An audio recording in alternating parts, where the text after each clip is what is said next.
এই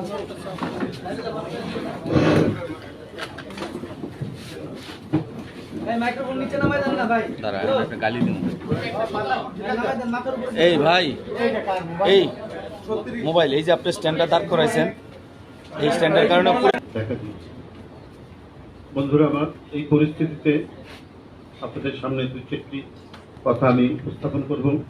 দামি সরকারের প্রধানমন্ত্রী শেখ হাসিনা বলেছেন দুর্নীতি দমন কমিশন স্বাধীন, সুতরাং যে ব্যক্তি যত শক্তিশালী হোক না কেন, দুর্নীতির অভিযোগ পাওয়া গেলে কমিশন নিজ প্রক্রিয়া অনুযায়ী কাজ করে থাকে। আজকাল সংবাদপত্রের পাতায় দৃষ্টি দিলেই বেনজির, মতিউর, আসাদুজ্জামান আরো কত নাম আমরা দেখতে পাচ্ছি। এই সমস্ত দুর্নীতি সরকারের ঘনিষ্ঠজন হিসাবে বড় বড় সরকারি পদে অধিষ্ঠিত থাকলো কিভাবে, এটি প্রধানমন্ত্রীর কাছে আমাদের প্রশ্ন এবং জনগণেরই প্রশ্ন। এতদিন ধরে এরা গুরুত্বপূর্ণ পদে ছিলেন, ঢাকা কমিশনার ছিলেন, র্যাবের ডিজি ছিলেন এবং পুলিশের সর্বোচ্চ পদ আইজি পর্যন্ত ছিলেন। এতদিন আপনার স্বাধীন দুর্নীতি দমন কমিশন কি ঘাস খেটেছে, না ঘুমিয়ে থেকেছে, নাকি চেয়ে চেয়ে সব দেখেছে? আপনার নির্দেশের অপেক্ষায় ছিল তারা। এবং এই দেখতে গিয়ে কত যে প্রাণ ঝরে গেছে। শেখ হাসিনাকে খুশি করতে, জনগণের আন্দোলনকে দমন করতে এরা কত প্রাণ কেড়ে নিয়েছে।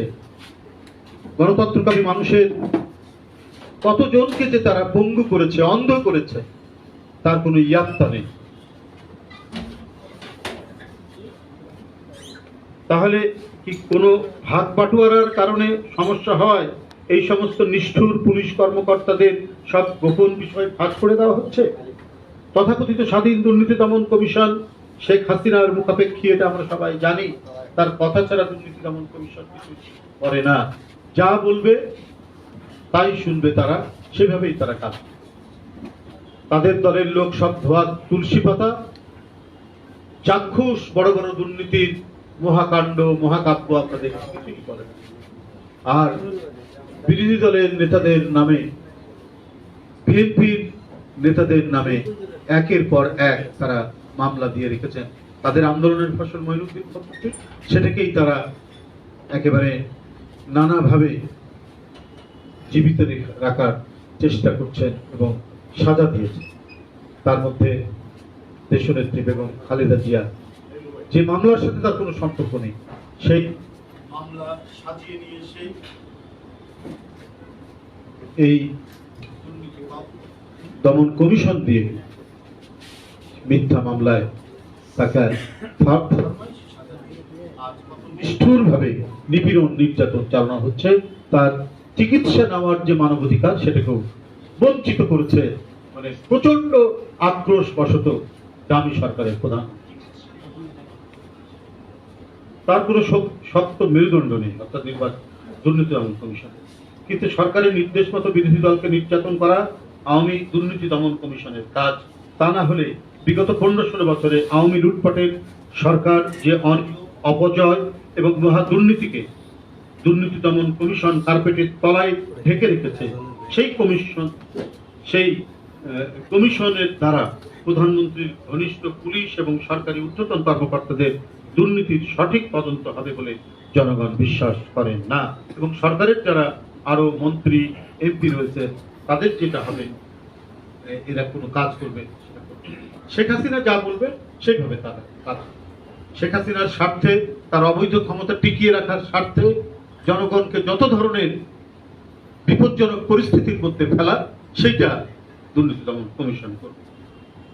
বন্ধুরা আমার, পর্দাকাণ্ড, বালিশ কাণ্ড থেকে শুরু করে মতিউর কাণ্ড পর্যন্ত অসংখ্য কাণ্ড কারখানা এবং পাচারকৃত লুটের টাকার অনুসন্ধানে উদাসীনতা দীর্ঘ 1.5 দশক ধরে জনগণ দেখে আসছে।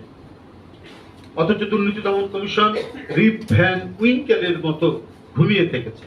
জনগণের টাকার একচেটিয়া লুণ্ঠন ও আত্মসাৎকারীদের দামি আওয়ামী সরকার মাফ করে দিয়েছে। তাই দুর্নীতির কালিমাখা আওয়ামী সরকার দুর্নীতির বিরুদ্ধে অবস্থান নেওয়াটা জাতীয় কৌতুক ছাড়া আর কিছু না। এই যে আপনার 1,82,000 কোটি টাকা ঋণ খেলাপি, এই ঋণ খেলাপি সব শেখ হাসিনার আশেপাশের লোক, আওয়ামী লীগের ঘনিষ্ঠ লোক। তারা ধরাছোঁয়ার বাইরে, তাদের ঋণ খেলাপি রয়েছে। এর মানে এরপরে কাউকে ঋণ দেওয়া যায় না, সেই ব্যক্তিকে ঋণ দেওয়া যায় না। অথচ তারা নতুন নিয়ম করে, অনিয়ম করে সেই খেলাপি ব্যক্তিকে ঋণ দেওয়া হয়েছে এই আওয়ামী সরকাররা।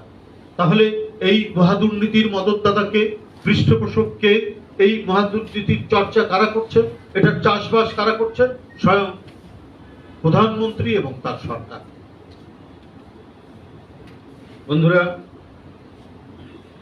আজিজ বেনজিরের মতো ব্যক্তিরা যারা নিরস্ত্র গণতন্ত্রকামী জনগণের বিরুদ্ধে হুমকি দিয়ে নিজ বাহিনীর সদস্যদের উদ্দেশ্যে বলেছিলেন, বন্দুক দেওয়া হয় কি ঘরে রাখার জন্য? অর্থাৎ দেশের সাধারণ নাগরিকদের নিয়মতান্ত্রিক গণতন্ত্রের আন্দোলনকে কোন প্রকার মানবতার তোয়াক্কা না করে রক্তাক্ত পন্থায় দমন করার পুরস্কার হিসেবে শেখ হাসিনার আশীর্বাদে তারা বিত্ত বৈভবে প্রকাণ্ড স্থিত হয়ে উঠেছিল। আলিশান বাড়ি, অসংখ্য ফ্ল্যাট, শত শত একর জমি তারা দখল করেছিল আন্দোলন দমানোর কৃতিত্ব হিসাবে।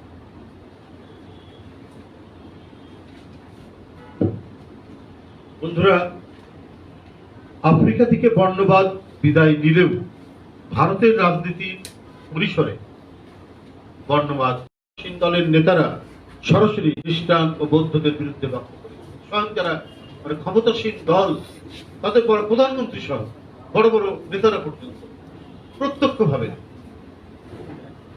সংখ্যালঘু সম্প্রদায়ের বিভিন্ন সম্প্রদায় সরাসরি বক্তব্য দিচ্ছেন। আমরা নিজের কাছে আপনারা প্রত্যেকেই, এটা বাংলাদেশের কোন রাজনৈতিক দল এটা করে, কোন রাজনৈতিক দল, সেটা ধর্মীয় রাজনৈতিক দল হোক বা অন্যান্য যে কোনো বামপন্থী, ডানপন্থী কোন রাজনৈতিক দল কিন্তু সরাসরি আপনার সাম্প্রদায়িক বক্তব্য রাখে, যেটা একবারে সংবিধান যাদের ধর্মনিরপেক্ষ এবং স্বাধীনতার পক্ষ থেকে যে দেশটা গণতন্ত্র চর্চা করে, সেই দেশের যে যারা ক্ষমতায় আছেন তারা সরাসরি সাম্প্রদায়িক বক্তব্য রাখে।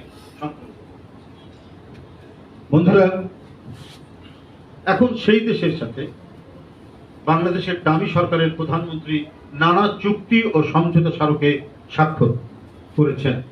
বাংলাদেশের জনগণ এহেন দুই সরকারের সমঝোতার উদ্যোগ অসম ও বাংলাদেশের স্বার্থ বিরোধী বলে মনে করে। এতে বাংলাদেশের মানুষ তীব্র ক্ষোভে ফেটে পড়েছে।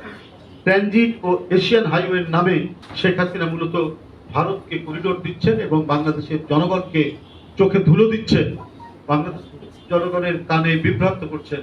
তিনি এশিয়ান হাইওয়ের কথা বলছেন, তিনি ট্রানজিটের কথা বলছেন। ট্রানজিট তো এক দেশ থেকে আসবে, যে দেশের মধ্যে দিয়ে যাবে, আবার আরেকটি দেশে গিয়ে সেটা চলে যাবে, সেই ট্রানজিটের রাস্তা বা রেলওয়ে। আর এটা তো একই দেশ, যে দেশের রেলওয়েটা বাংলাদেশের উপর দিয়ে যাবে, ওই দেশেই, যে দেশ থেকে আসছে রেলওয়েটা সেই দেশেই যাবে। এটা তো এখন পুরোপুরি করিডোর যাবে। এটা নতজানু সরকার না হলে সেই সরকার এটা কোনোদিনই করতে পারবে। বন্ধুরা, চিরদিনের জন্য বাংলাদেশের মানুষকে ভারতের কৃতদাস বানানোর গভীর অভিসন্ধি এটি। 1996 সালে ভারতের স্ট্র্যাটেজিক অ্যানালাইসিস নামে একটি মাসিক প্রকাশনা রিসার্চ অ্যানালিস্ট সঙ্গীতা থাপলিয়ান লিখেছিলেন, 1996 সালের নির্বাচনে শেখ হাসিনার নেতৃত্বে আওয়ামী লীগ সরকারের ক্ষমতা গ্রহণকে বাংলাদেশের ভেতর দিয়ে ভারতের ট্রানজিট পাওয়ার একটি সুবর্ণ সুযোগ সৃষ্টি হয়। এই রেলওয়ে করিডোর স্থাপনের চুক্তি এখন যেটা করা হলো 2-3 দিন আগে, এই চুক্তি আসলে সেদিন ভারতের সেই অ্যানালিস্ট যেটা বলেছেন, বিশ্লেষক যেটা বলেছেন, সেটারই প্রতিফলন। বাংলাদেশের মানুষ কখনোই দিল্লির অধীনতা বা বর্ষতা মানেনি এবং ভবিষ্যতেও মানবে না। যেমন পিন্ডির বর্ষতা মানেনি। অসংখ্য আত্মহত্যা দিয়ে রক্তক্ষয়ী যুদ্ধের মাধ্যমে আমাদের স্বাধীনতা, তাই এই স্বাধীনতাকে দুর্বল করা যাবে না। বিএনপি শাসন আমলে কোনো ট্রানজিট আদায় করা ভারতের পক্ষে সম্ভব হয়নি, যার কারণে দেখছেন যে শেখ হাসিনা কোনো ভোট নাই, ভোটাররা যায়নি, একটা প্রহসনের একটা ডামি ভোট, সাথে সাথে ভারত তাদেরকে সমর্থন। কারণ বিএনপি সরকারে থাকলে তো তাদের কাছ থেকে করিডোর আদায় করা যেত, ট্রানজিট আদায় করা যেত।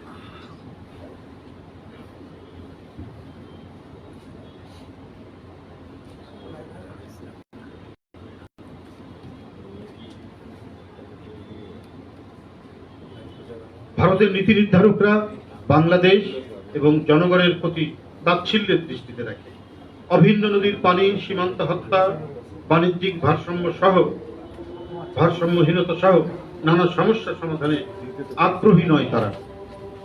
ভারতের সাথে অমীমাংসিত বিষয়গুলোকে পাশ কাটিয়ে বাংলাদেশের বুক চিরে রেল লাইন স্থাপন বাংলাদেশের স্বাধীনতা ও জনগণের স্বাধীনতাকে অবজ্ঞা করার শামিল। শেখ হাসিনা বলেছেন ইউরোপ তো কোনো বর্ডার নেই, তারা কি বিক্রি হয়ে গেছে? শেখ হাসিনা বলেছেন কয়েকদিন আগে, আপনারা জানেন, ইউরোপে তো কোনো বর্ডার নেই, তারা কি বিক্রি হয়ে গেছে? এক মিনিট।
বন্ধুরা, আপনারা নিশ্চয় জানেন যে প্রধানমন্ত্রী বলেছিলেন ইউরোপে তো কোনো বর্ডার নেই, তারা কি বিক্রি হয়ে গেছে?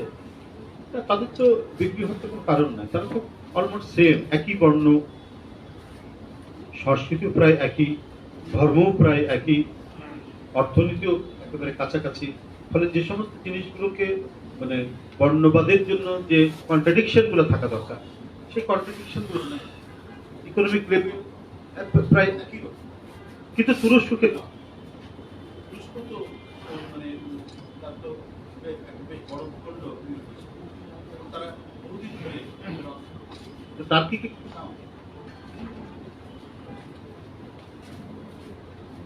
ইউরোপিয়ান ইউনিয়নের দেশগুলোতে কাছাকাছি অর্থনীতি, সংস্কৃতি এবং একই বর্ণের দেশ, কিন্তু তুরস্কে নেওয়া হয়নি কেন? এটা একটা বড় প্রশ্ন।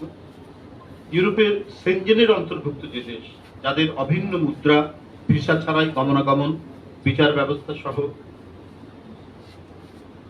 চাকরি বাকরির ক্ষেত্রে কোনো বাধা নেই, কিন্তু আবার বেশ কিছু পূর্ব ইউরোপের দেশ নয়, কারণ ইন্ডেক্স গুলো একই রকম নয়। জীবন ধারণের জন্য জীবন মান, অর্থনীতি, সামাজিক স্ট্যান্ডার্ড ইউরোপের অনেক দেশকে সেনজেনের 26টা দেশ, তার সাথে 3টা দেশ কিছুদিন আগে যুক্ত হয়েছে।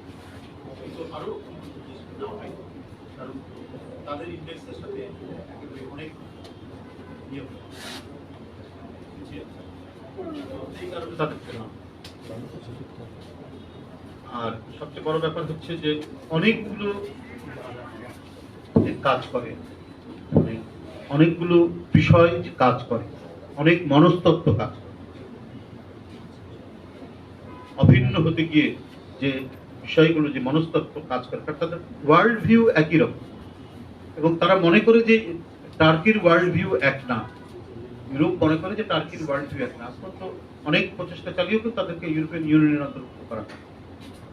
তো আমরা তো মানে আমাদের যে বিশ্ব, তো এই শেখ হাসিনা যে কথাটা বলছেন, উনি ভুল অ্যানালাইসিস করেছেন, মানে ভুল তথ্যের উপর এক ধরনের আনুগত্যের মনোভাব নিয়ে তিনি এই মানে ইউরোপে তো কোনো বর্ডার নেই, তারা কি বিক্রি হয়ে গেছে এই কথা বলছেন।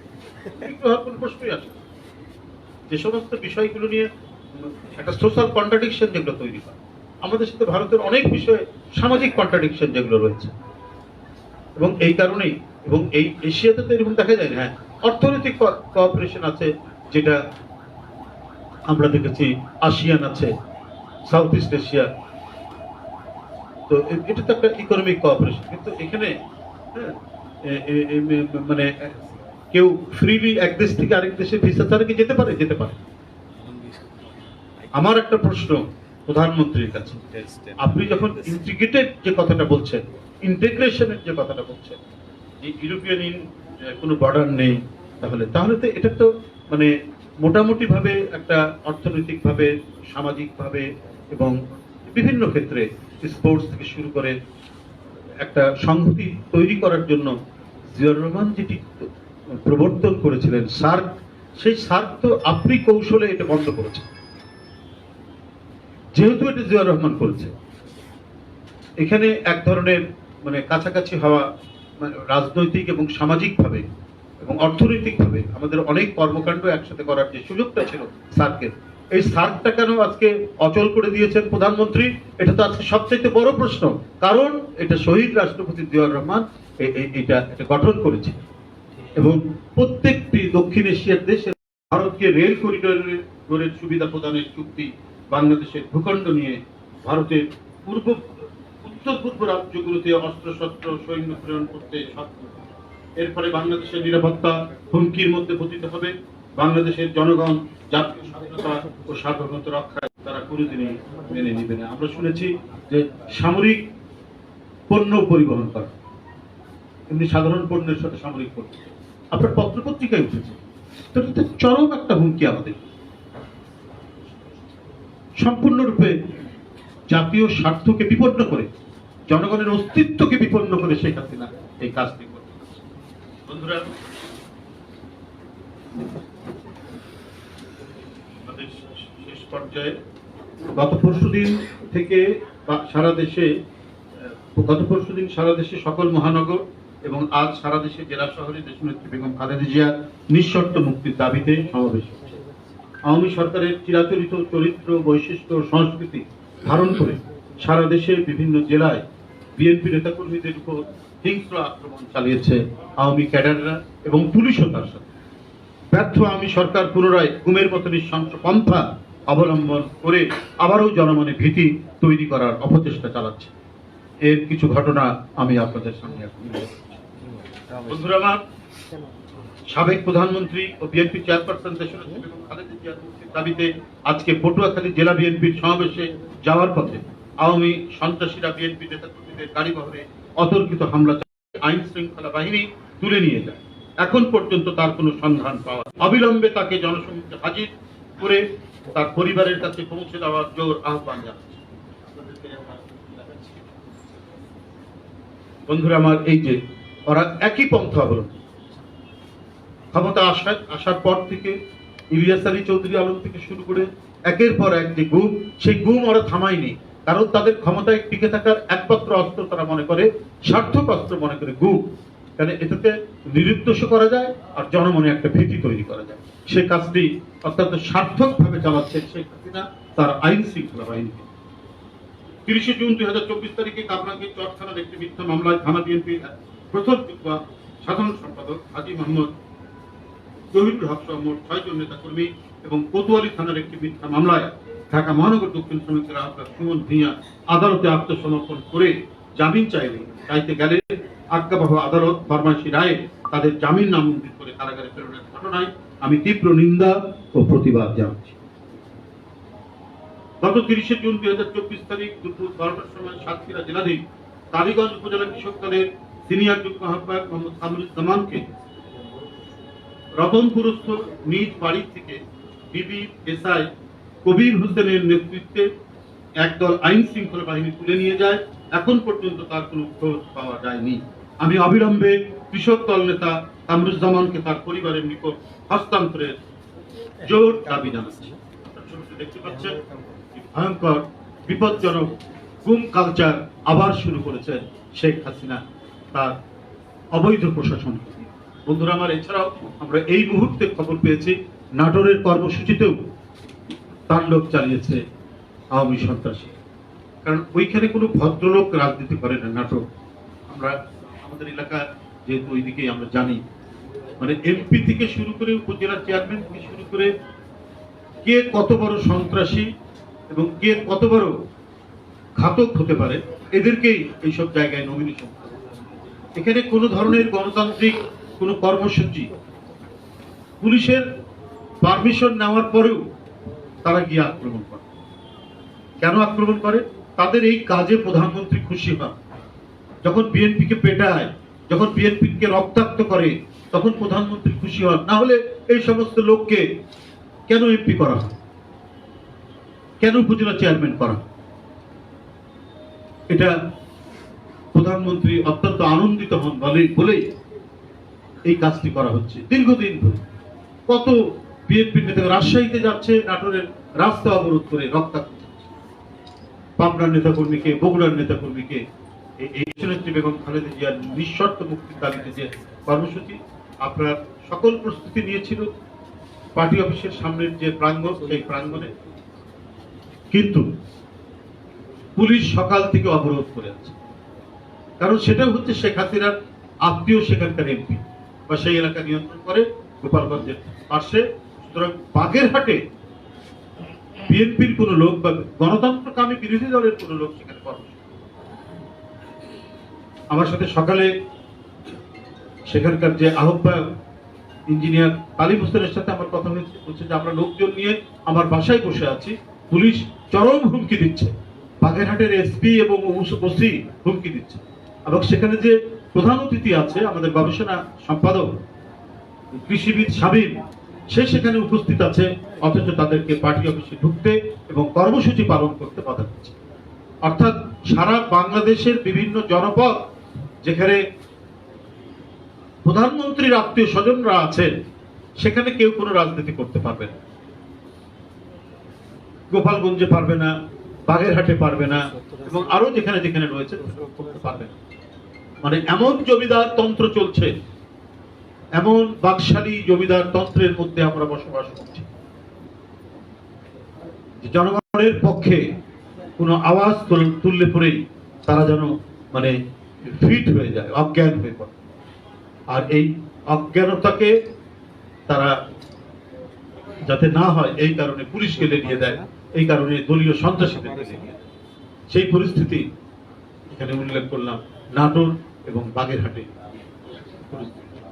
আমি তীব্র নিন্দাই শুধু জানাচ্ছি, ঘৃণাই শুধু জানাচ্ছি। প্রতিটি অপকর্মের দায় তাদের, এবং কেউ কিন্তু তালিকার বাইরে থাকবেন না। যে সমস্ত পুলিশ কর্মকর্তা সন্ত্রাসীরা আজকে এই কাজ করছে, কারণ চিরদিন কারো ক্ষমতা থাকে না এবং থাকবেও না। পতন অত্যাসন্ন, পতন হবেই। এবারে খুব দ্রুতই হবে সেই পতন। যেভাবে দেশ বিক্রি চলছে, যেভাবে নিপীড়ন নির্যাতন চলছে, সার্বিক এবং ব্যাপক জনগণের উত্থানে আপনাদের সকলকে ধন্যবাদ।